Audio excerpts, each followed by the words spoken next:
Hello, good morning, Mr. James. Good morning to you, Mofito. So many James here, huh? Yeah, they are Very common name here, huh? Yeah, they are very Here common. in the compound, how many James? They are maybe they are 10 or 20. And James, John, John. and We have Peter. John. We have John. Men, they are 4 here. So many James, John, John. like that. Yes, man.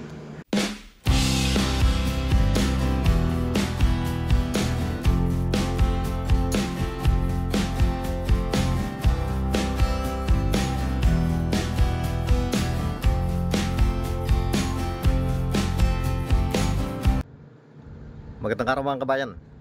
Ngayon nga pala, ang gusto kong content natin, i-share ko lang sa inyo kung ano yung mga karaniwang mga kaganapan dito.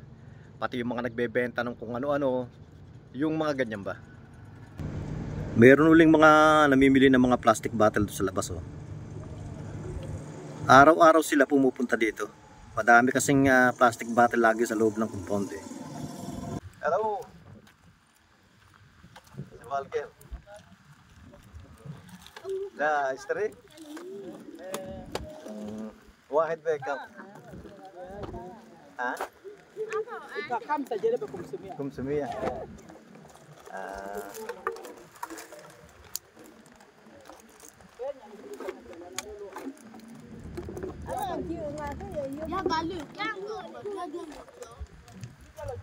binibili nga pala nila ng 500 daw yung isang plastic bottle.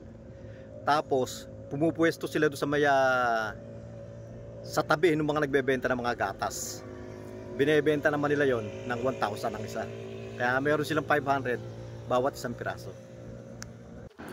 Ito namang dalawa na to, mga nagbebenta yan ng mga fake na alahas. Mga ginto, silver, ganun yung mga paninda nila. Mga kunggulis daw yan. Napakaraming mga ganyan na ganyan yung mga tinitinda nila. At madami sigurong bumibili. Dahil kung walang bumibili, hindi na sila magbebenta ng mga ganyan. Napakadami niyan. Ipinatanong ko lang kunwari para ma-videohan natin.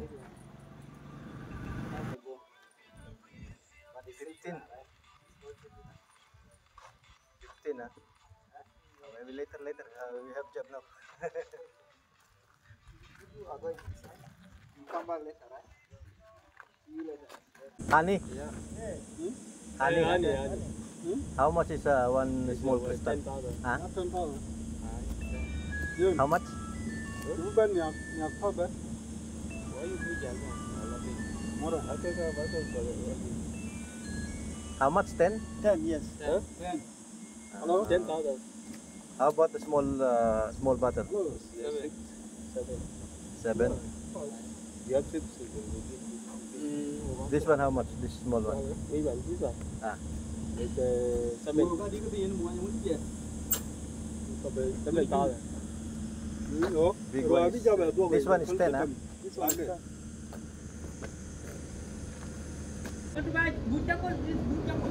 Charcoal ah? Yeah. How much is one sack? One tag is 30,000. How much? 30,000. 30? Yeah, 30,000 pound. No, I don't need. What will I do with this charcoal? You will not do with it. Okay, you are cooking with gas. You are using No, gas. with electricity. Yeah. We have electricity. Our stove is electric. Okay. Oh, Josephine, you want to buy again charcoal?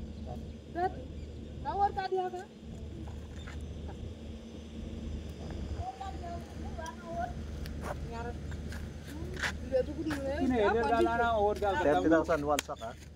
Yeah. 30,000 one sack. Yeah.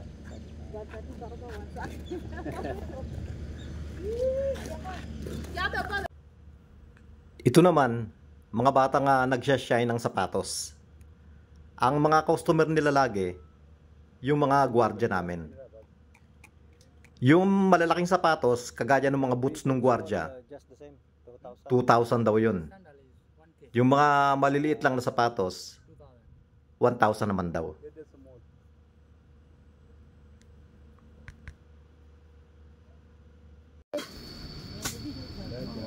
Tsaka muna uli kami dito. Wala pa namang trabaho eh. May naka-schedule na akong gagawin, yung generator. Kaya lang wala pa yung job card eh. Kaya tambay muna kami. Tsaka muna. Karamihan nga pala sa mga cafeteria nila dito, mga ganito lang yung mga itsura. Ito nga, malaki na to eh. Hindi kagaya nung yung sinilungan namin ni Onek nung isang araw. Nung biglang umulan. Yun, maliit lang yun eh. Halos wala pang kalahati nito. Ito, kahit paano, malaki-laki. Ano. Ganito naman nga pala yung kutsilyo nila dito. Double blade. Kagaya nung ginagamit nung siya na yun.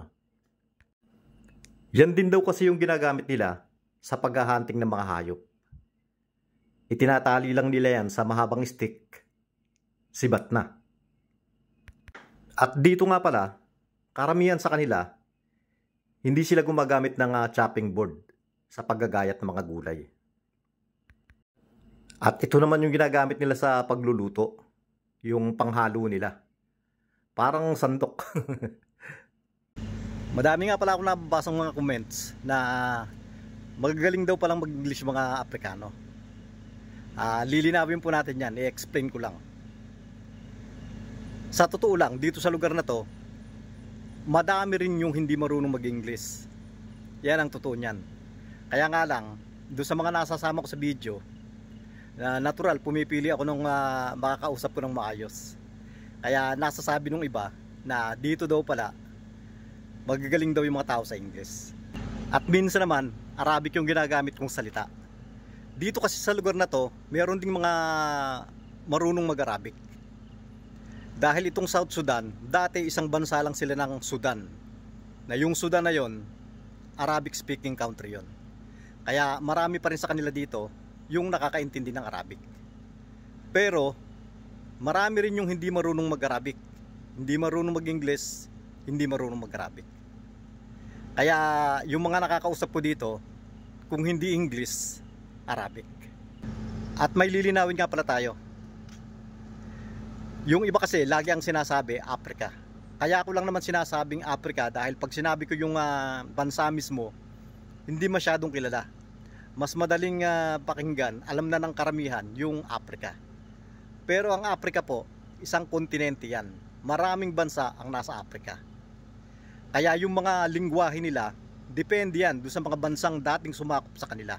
Kagaya dito, dating sinakop sila ng British. Kaya marami marunong mag-English. Merong mga part ng Africa na malapit sila sa Spain. Ang salita naman nila doon, Spanish.